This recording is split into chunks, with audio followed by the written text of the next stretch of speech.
is video 4 of the budget Camaro build. This is video 2 of the work that we're doing. The missus was kind enough to get the interior out of this. As in the other video, she got the seats out and that. Now it's up to me to get all the sound deadener out. I'm going to pull the dashboard out, get everything vacuumed. I'm going to evaluate the wiring harness. I don't know, that's really about it. I mean, at this point, we're just tearing stuff down. I know we need some parts for the doors here, like hinges. I've already ordered the hinges. I need one of the rollers that go on the vertical track in the front. The roller's off of the pin. It's not even worth trying to fix those, in my opinion. I've tried in the past. Just spend the 20 bucks and get another one and save yourself a lot of headache. But our goal here is we're going to get this thing just basically presentable and comfortable to drive it on the road. We'll worry about any kind of body and paint and stuff like that after we get it rolling. All right, well, here we go. All the fun stuff.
All right, I'm back after getting the dashboard out. Took a break. Ended up going in and eating some dinner, and then one thing led to another. We watched a movie, and the missus was in there, and we just got cozy. And well, here we are. It's another day, but dashboard's still out. We still have a lot to talk about, a lot to do here.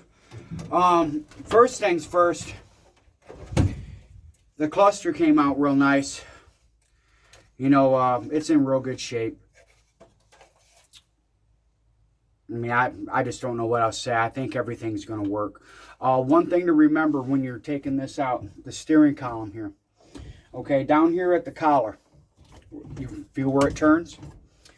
Okay, there's a screw hole there, and it's got this clip on it. Okay, you got to remove the screw, pull this clip off. What that does is it works your selector. Okay, I mean, if you don't want it, or if it's already busted, I don't know. I think you might be able to rewind it or respring it through right here, or get a replacement unit if you happen to forget it. Drop your steering column and broke it.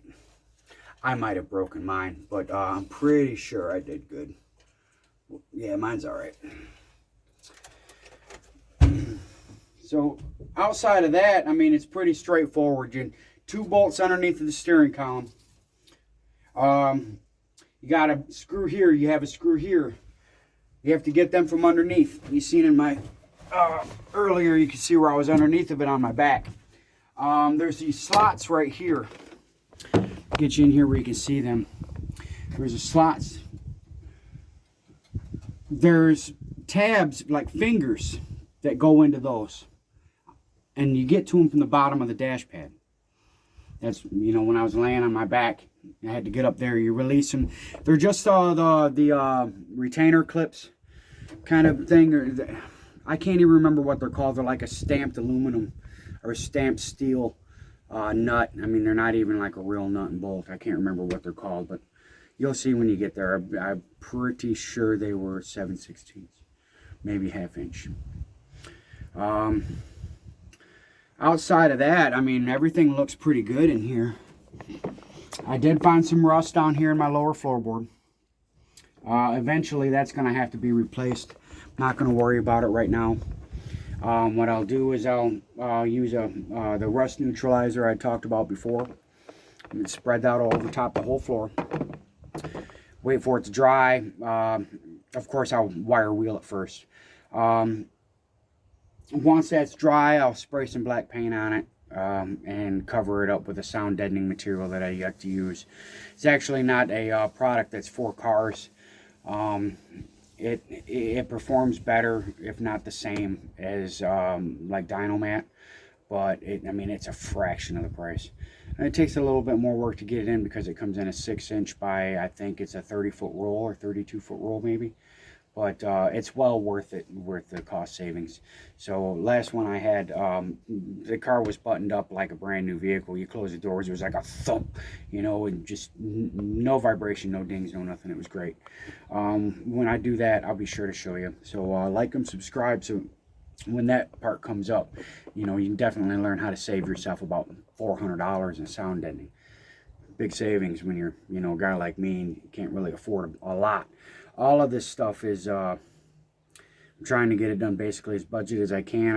I like to drive good. The car's solid enough and it's strong enough to where I can just put a motor in it and I can dress it up as I go. I don't have to worry about, you know, the rear end work, floorboard work. I mean, outside of that spot right there, floorboards are pretty good. The AC, HVAC and heater box and everything, that's all in really good shape. Everything's there. Oops, except for that piece.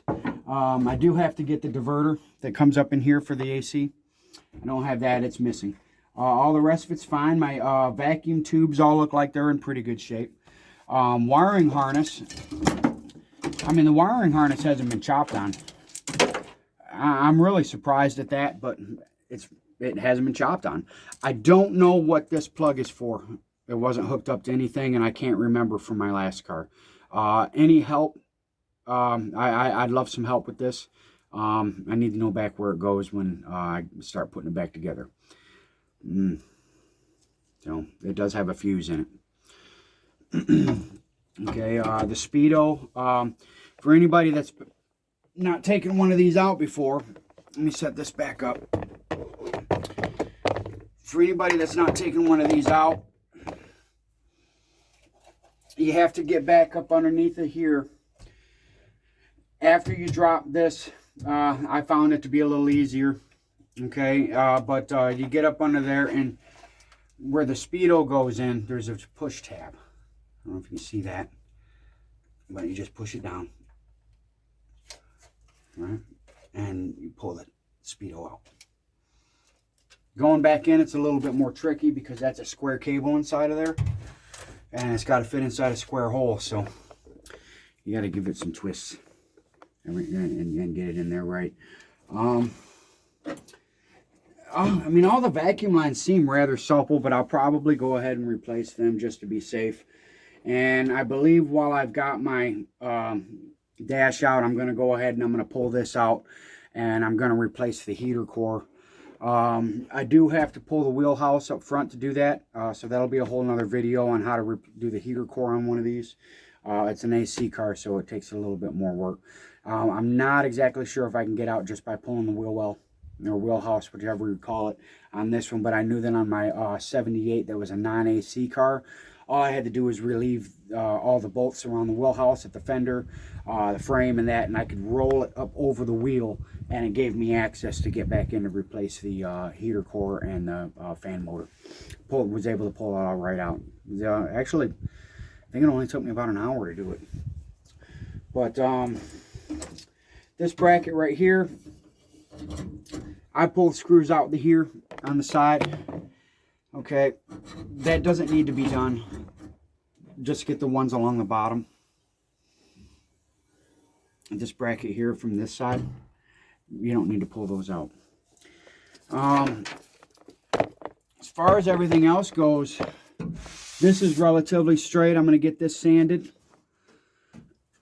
Except my VIN plate needs to be pushed back up, bent back up the way it needs to go.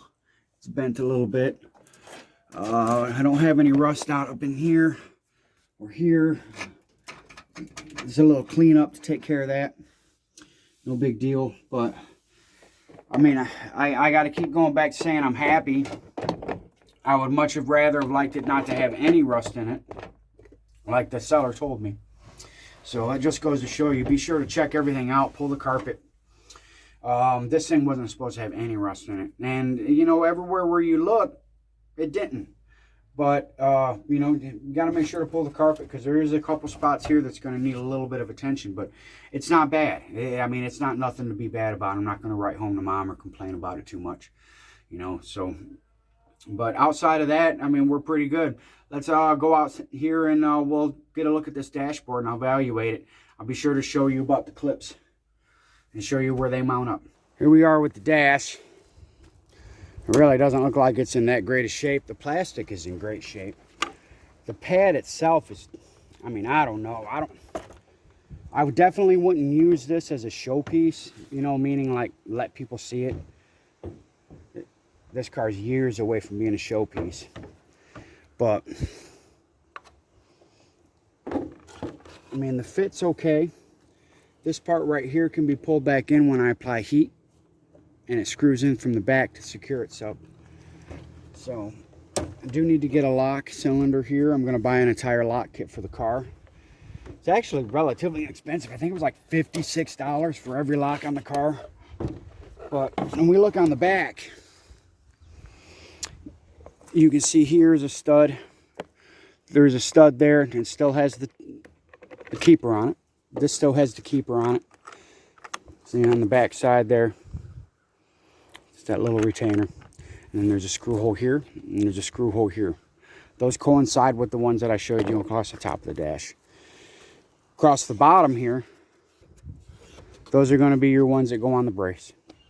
Outside of your electrical connections, which, I mean, light, when you pull this part, lower part here off, it's going to have the HVAC controls over there. You can just let them drop. It's a separate part of the dash, or you can go ahead and you can remove it. I mean, common sense, you can take it apart, no problem, unhook the cables.